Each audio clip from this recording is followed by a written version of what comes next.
Buenos días, soy la doctora Elsa Mantilla. Vamos a desarrollar el tema de la enterocolitis necrotizante en el recién nacido. El desarrollo del tema comprende aspectos relevantes de epidemiología, conceptos de fisiopatología, las formas de presentación clínica, el tratamiento y la prevención de la enfermedad. La enterocolitis necrotizante continúa siendo una entidad con etiopatogenia poco conocida y que plantea problemas aún no resueltos. Este cuadro se presenta en la mayoría de veces en prematuros de muy bajo peso al nacer y representan aproximadamente el 90% de los recién nacidos infectados. La incidencia es de 1 a 5 por 1000 nacidos vivos. Ocurre en el 6 a 12% de recién nacidos de muy bajo peso al nacer, es decir, menos de 1500 gramos. La mortalidad va por el orden del 15 al 30%. La enterocolitis necrotizante es casi exclusivo del recién nacido prematuro. Recién nacidos con edad gestacional mayor de 35 semanas, en un 10% desarrollan enterocolitis necrotizante cuando tienen factores de riesgo específicos, como cardiopatías, infecciones, asfixia, hipotensión, policitemia. Puede presentarse en brotes epidémicos también esta enfermedad. La enterocolitis necrotizante se presenta en países como Chile, por ejemplo, hasta el orden de 12% en los prematuros de menos de 1500 gramos. En España llega a presentarse hasta en un 10% en prematuros de menos de 1500 gramos. Y en Colombia, 43.8% en los recién nacidos prematuros entre 30 y 35 semanas. Eso nos indica que la letalidad se asocia con el menor peso y la edad gestacional de los recién nacidos. Definición. La enterocolitis necrotizante es la necrosis por coagulación e inflamación del intestino del neonato. Las zonas más afectadas son el ilion y el colon proximal. Suele encontrarse intestino dilatado, con paredes muy delgadas y algunas zonas hemorrágicas con depósito de fibrina. Factores de riesgo. Los factores de riesgo que lesionan la mucosa intestinal inmadura está considerada la prematurez. Es el factor más importante, siendo los de mayor riesgo los prematuros menores de 29 semanas. Agrava su condición el déficit enzimático y hormonal que presentan por la inmadurez, así como la deficiente autorregulación de la microcirculación intestinal y el menor peristaltismo o motilidad intestinal, sobre todo en recién nacidos menores de 1000 gramos. Con relación a la infección, muchos estudios sustentan la tesis de que la infección es necesaria para el desarrollo de la enfermedad, que si bien en muchos procesos se ha aislado diversas cepas bacterianas, en ninguno se ha confirmado el papel etiológico de un agente causal de manera clara y precisa. Los agentes infecciosos asociados a enterocolitis necrotizante son los virus enteropatógenos, entre ellos el rotavirus, el coronavirus, las bacterias enteropatógenas productoras de toxinas, por ejemplo la Escherichia coli, Salmonella, Klebsiella, Pseudomonas, Clostridium, Estafilococo coagulasa negativo. En el caso de sepsis generalizada, el Estafilococo aureus. La inestabilidad circulatoria y la isquemia intestinal es también otro factor muy importante. Como proceso patológico y previo común en la enterocolitis necrotizante existe un fenómeno vascular, una isquemia, porque está alterada la distribución del volumen sanguíneo a nivel gastrointestinal, que es responsable de la necrosis y la perforación. La isquemia es uno de los principales mecanismos asociados a enterocolitis necrotizante. Los mediadores inflamatorios. Diversos estudios revelan que ocurre hipoxia e isquemia en el proceso de la enfermedad, y la hipoxia intestinal permite que se liberen mediadores inflamatorios, por ejemplo, el factor de activación plaquetaria, que tiene una acción directa sobre la mucosa intestinal e induce a la isquemia y a la necrosis. Sobre el prematuro, que es el más susceptible, porque tiene disminuida la actividad enzimática que inhibe a este factor de activación plaquetaria. Existen otros mediadores también, como el factor de necrosis tumoral, el tromboxano, los leucotrienos, el óxido nítrico, etc., que actuarían en el shock séptico y en otros procesos inflamatorios. La alimentación enteral como factor de riesgo se refiere a los alimentos que se administran antes de que se inicie la enfermedad y están referidos también a la composición al momento en que se administran y que son posibles factores etiológicos importantes. Las fórmulas lácteas hiperosmolares, sobre todo en prematuros pequeños, la administración oral temprana y mínima de calostro en los primeros días suele ser bien tolerado por los prematuros pequeños porque estimula la motilidad intestinal, favorece la maduración temprana a través de la liberación de hormonas péptidas del intestino.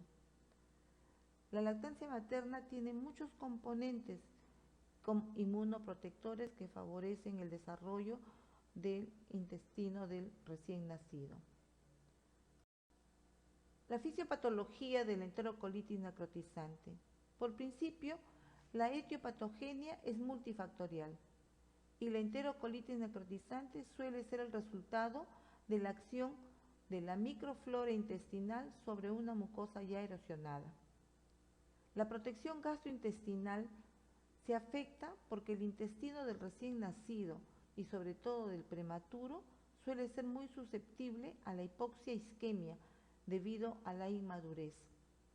En general, en el recién nacido existe compromiso del sistema inmunitario y específicamente de la función de la inmunoglobulina A secretoria, así como la enzima acetilhidrolasa, que están disminuidas.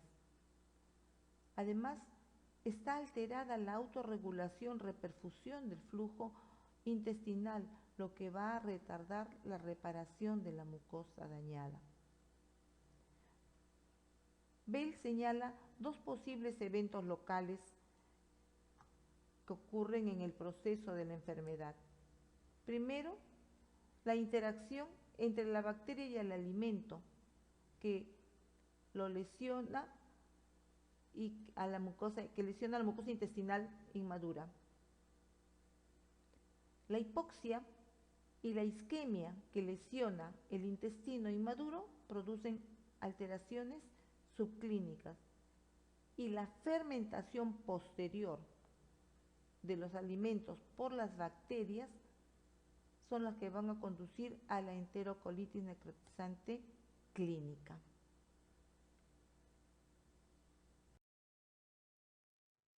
Anatomía patológica y patogenia. Se presenta necrosis de un segmento del intestino, con acumulación de gas en la submucosa y progresión de esta necrosis hasta la perforación, conduciendo a un cuadro de sepsis y posteriormente la muerte. Esa es la evidencia histológica de la necrosis intestinal. La isquemia es la vía final común en estos casos. El cuadro clínico. Dos formas de presentación, aguda o fulminante e insidiosa. Los signos gastrointestinales abdominales se presentan comúnmente con una distensión abdominal, eritema de la pared abdominal, residuo alimenticio y o bilioso, sangre en las heces, diarrea y residuo fecaloide. Los signos de compromiso multiorgánico son signos de mala perfusión periférica, dificultad respiratoria, taquipnea o apnea, oliguria, letargo, inestabilidad térmica. Y los signos radiológicos, neumatosis intestinal, gas en el sistema portal intrahepático, aire libre en la cavidad peritoneal.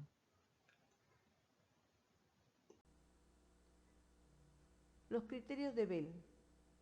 Los criterios de Bell relacionan los estadios de la enterocolitis necrotizante con los signos sistémicos, los signos intestinales, los signos radiológicos. El estadio 1A y 1B van en el rango de la sospecha. Los signos sistémicos son inestabilidad térmica, apnea, bradicardia, letargia. En los signos intestinales puede haber residuo gástrico, distensión abdominal leve, vómitos. Y en el caso de cuando se va progresando la enfermedad y va al estadio 1B, puede haber abundante sangre en heces. En los signos radiológicos puede estar una radiografía normal o un hilio leve. Cuando progresa la enfermedad y estamos en el estadio 2A, que ya está confirmado, pero el 2A es leve, el 2B confirmado ya es moderado. Estamos viendo de que a los signos anteriores, en el moderado se agrega acidosis metabólica y trombocitopenia. Y los signos intestinales también van progresando, en donde ya no escuchamos ruidos intestinales y puede haber dolor abdominal. En los signos radiológicos ya encontramos signos de hilio y neumatosis intestinal, así como cuando ya está en el grado moderado, gas en la vena porta. Puede existir ascitis también. En el grado avanzado, cuando el intestino está intacto, nosotros vamos a ver más compromiso sistémico, con ya signos de hipotensión, bradicardia, signos de peritonitis generalizada, abdomen doloroso, distendido, y la radiografía, gas en la vena porta, ascitis definida.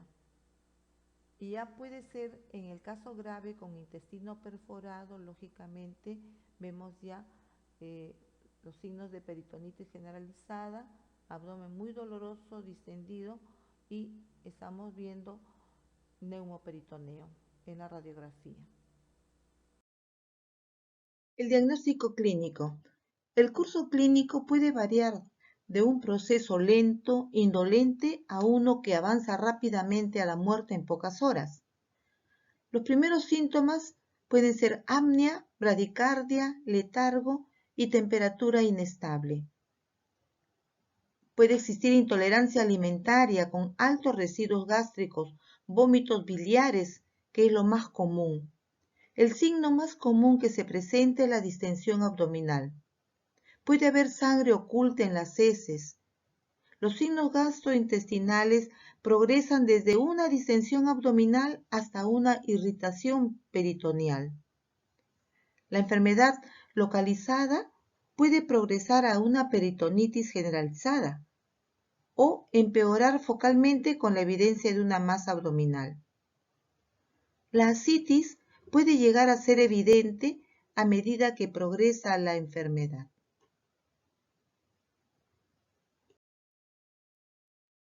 En esta figura vemos a un recién nacido con una gran distensión abdominal como evidencia de una enterocolitis necrotizante.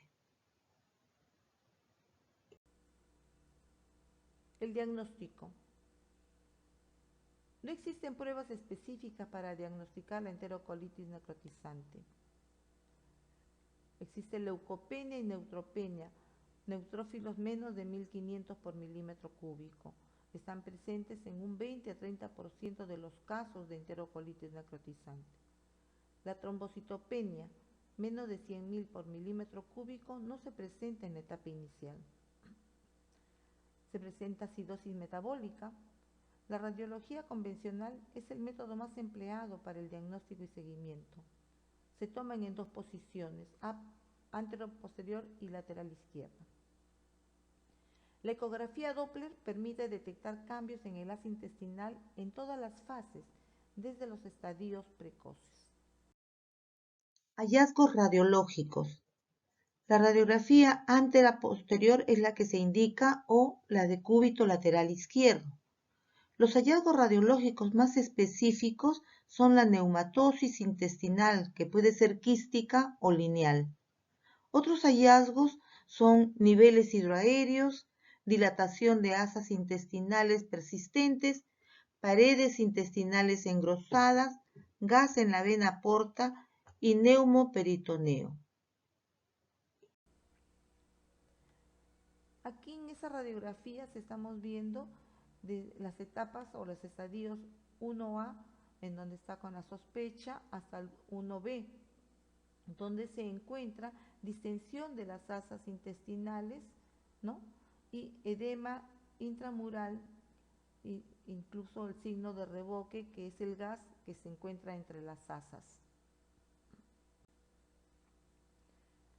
Aquí ya estamos viendo también una radiografía de abdomen en el círculo donde se encuentra la neumatosis, sobre todo en la zona iliocecal y también en la parte subfrénica izquierda.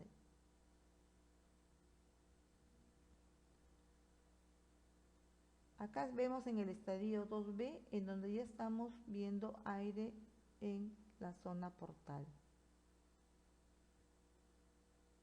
Neumatosis y gas en la vena portal. Vamos a las diferentes incidencias.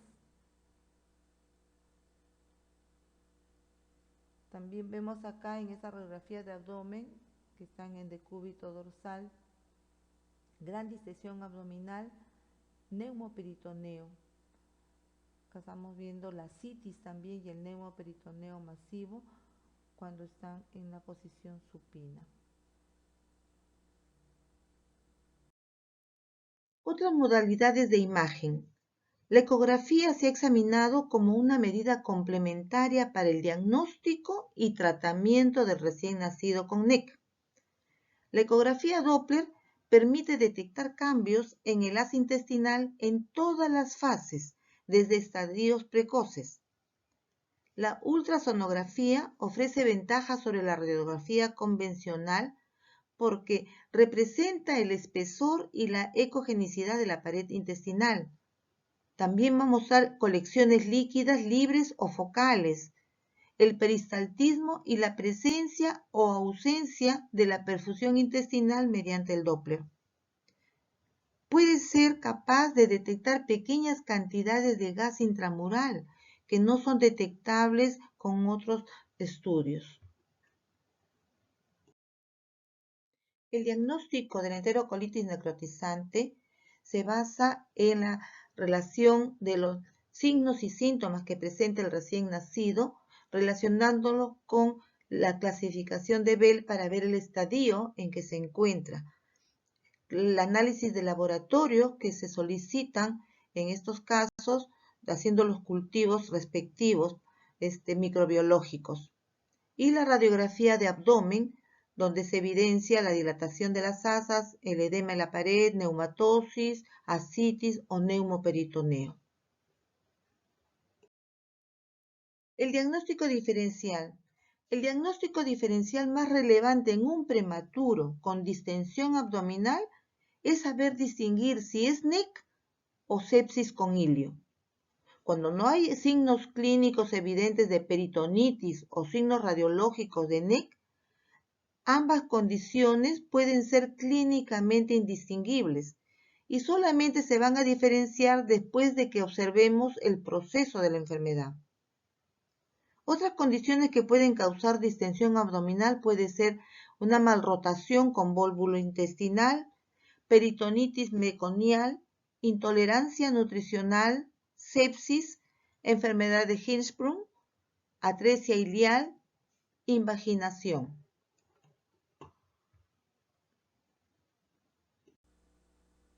Tratamiento. El objetivo del tratamiento es estabilizar al paciente en forma temprana para prevenir la progresión de la enfermedad.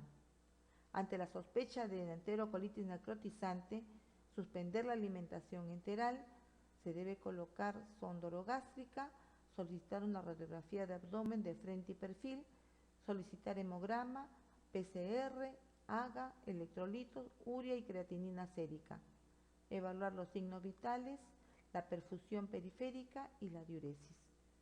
Iniciar nutrición parenteral total y adecuada hidratación. Asimismo, tratamiento antibiótico de primera línea y, de ser necesario, interconsulta a cirugía. La inmunomodulación. La administración exógena de inmunoglobulina A, inmunoglobulina G en estudios de laboratorio han visto que beneficia la barrera intestinal y translocación bacteriana. El factor estimulador de colonias de granulocitos mejora la función de la barrera intestinal. También la interleuquina 11 estimula la hematopoiesis, tiene efecto trófico sobre la mucosa y protege la integridad intestinal frente a una situación de isquemia. El factor de crecimiento epidérmico, la suplementación con ácidos grasos omega 3, glutamina, arginina y diversas terapias también aún están en estudio. Tratamiento quirúrgico. La indicación absoluta del tratamiento quirúrgico es la perforación intestinal. Hay indicaciones relativas: deterioro clínico progresivo, peritonitis, masa abdominal palpable con asa fija, aire portal, fracaso en el tratamiento médico. El pronóstico. 20% de pacientes con neumatosis intestinal no responden al tratamiento médico y de ellos hasta el 25% puede fallecer. La enterocolitis necrosante con perforación intestinal puede presentar una mortalidad hasta del 40%. Un 10% de pacientes tratados presenta estenosis intestinal en la zona de la necrosis. Después de la resección intestinal masiva, se puede presentar un síndrome de intestino corto. También puede haber complicaciones por la alimentación parenteral total, presentando ictericia colestásica, un síndrome de mala absorción.